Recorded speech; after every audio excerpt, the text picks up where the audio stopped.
আমরা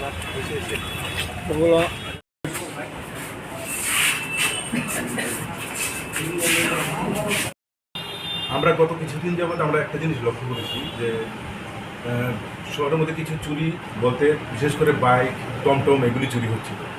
সেই অনুযায়ী আমরা একটা কমপ্লেন একজনের কাছ থেকে একটা অভিযোগ পাই। সেই অভিযোগগুলো আমরা আজকে একজনকে গ্রেপ্তার করেছি। তার নাম হচ্ছে প্রান্তোষ দেব। অ্যারেস্ট করার পর আমরা ওকে জিজ্ঞাসাবাদ করার পর ওর কাছ থেকে আমরা একটা টমটম এবং দুটো মোটর বাইক রিকভারি করতে পারি, যেগুলি বনকুমারী নাগপাড়া, যেটা রেল স্টেশন সংলগ্ন এলাকায় যে জঙ্গল আছে সেই জঙ্গলের মধ্যে লুকিয়ে রেখেছে।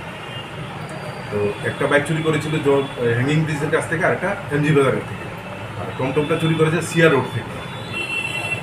তো ওদের উদ্দেশ্য কী সেটা আমরা বার করছি।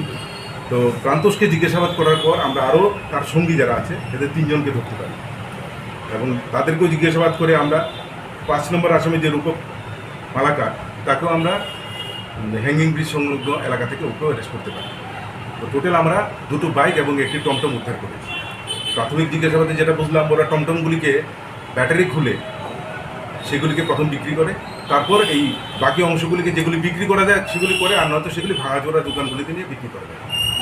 এটা পূর্ব থানার ওসি রানা চ্যাটার্জির নেতৃত্বেই এই অভিযানগুলি চালানো হয় এবং আমাদের দৃঢ় বিশ্বাস আমরা এদের বাকি যারা জড়িত আছে এদেরকে আমরা ধরতে পারবো।